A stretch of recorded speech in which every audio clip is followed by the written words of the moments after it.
a successful hometown holiday celebration weekend, budget season continues with the school boards and some upcoming events. All that and more on this week's edition of This Week in Plymouth.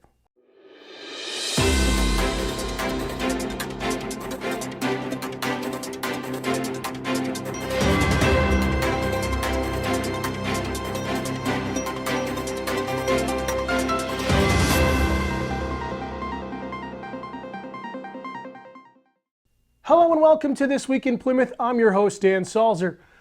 Despite the rainy weather, it was a great turnout for the 2022 hometown holiday celebration. From the nearly 100 participants in the 11th annual PES Jingle Bell 5K to the holiday parade on Main Street, everyone seemed to be having a great time supporting local businesses, charities, and celebrating the holiday season.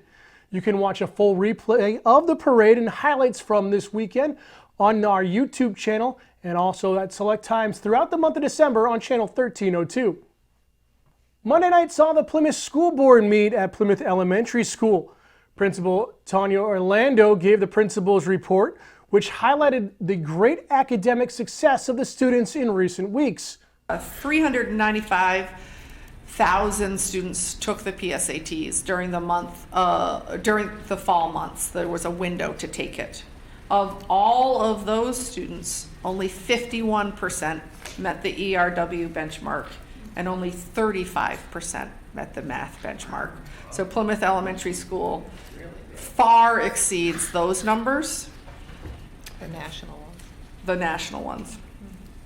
43% of the national numbers met neither ERW or math, whereas at Plymouth Elementary School, only 13%, two individuals did not meet either benchmark for very well-documented reasons. So we're very proud of the students who took that test, and we had a handful of students, 4 or 5, who really far exceeded any expected scores. So we're very proud of all of them. Some student shout outs. Our care winners for the month of November: Evelette for grade 3, Evelette Brew. In 4th grade, Andrew Watto. And in 5th grade, we had Tennyson Sardi. And we also recognized Rachel Downing Santos, who we had missed the month before. Very exciting for those kiddos to be recognized for their care and respect. In middle school, I'd like to shout out our middle school mathalon students. We hosted the Lakes Region Mathalon here at Plymouth Elementary School. There were 10 schools, 85 kids. Plymouth Elementary School took first place. Well done. And I'd like to thank Kevin, Mark, Andy, Scott, John, Ramsey, and Sarah Sanborn for helping to make that event happen. The majority of the meeting focused on the proposed budget for next school year. Superintendent Kyla Welch reviewed the revenue side of the budget, while Ms. Orlando broke down the appropriation of funds. Your CIP covered in an ESSER project right now, which you're not raising any local funds for, so that is great. That's close to $1 million of funds that you're getting in HVAC work and other pieces as well. We're going to circle back to your ESSER funds after the budget process to see what you have left and to see if we can address some additional needs of the CIP plan prior to going into the summer. Because in the first line you'll see for 23-24 we do expect to always get to 0, right? But there's changes, and last year there were changes in special education especially. So what happened is you gave back the $449,062. So that's a big change because that's obviously not in the right side for this year. But you may have the opportunity next month to look at where you're at for the budget for this year and maybe earmark a couple $100,000 depending on where you are with your expenditures at this point. So I'll have Dan here next month to talk you through that piece like we did last year. So overall, and we'll go through the whole budget as well, you'll see you're up quite a bit, but a large amount of that is due to the $449,000. It's kind of skewed just because it's a 0 in the right-hand column as well.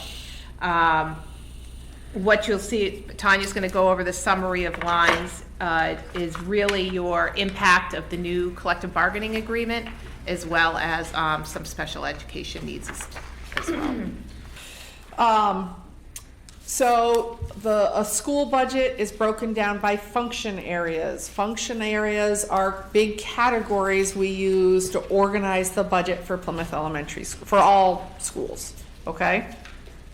So I'm going to take you through each line, each function area at this point. So the 1100 function area, which is regular ed instruction, okay? You'll notice that our proposed budget is up $304,508. And I'm going to tell you about where that difference comes from.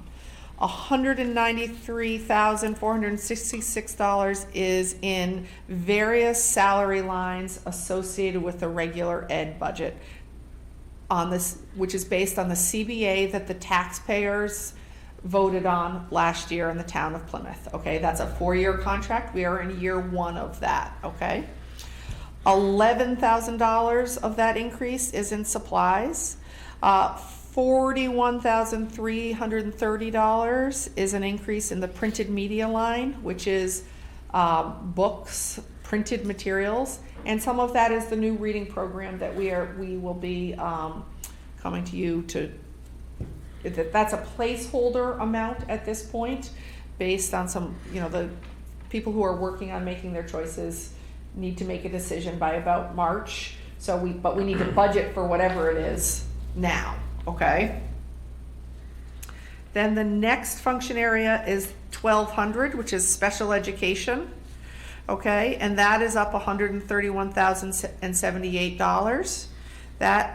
Of that increase, $65,000 is associated with the CBA salary increase, okay?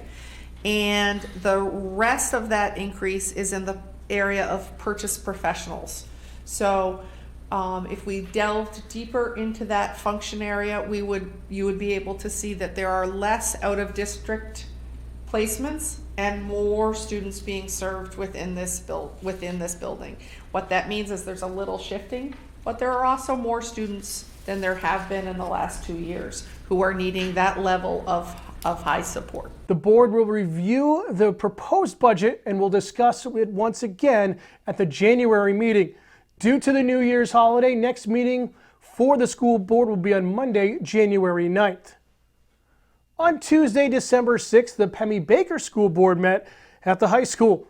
The meeting began with some controversy regarding the transgendered student joining the girls' basketball team. The public hearing began with resident Matthew Boyd talking about the issue for a 15-minute span and refusing to stop multiple times after being asked to by the board.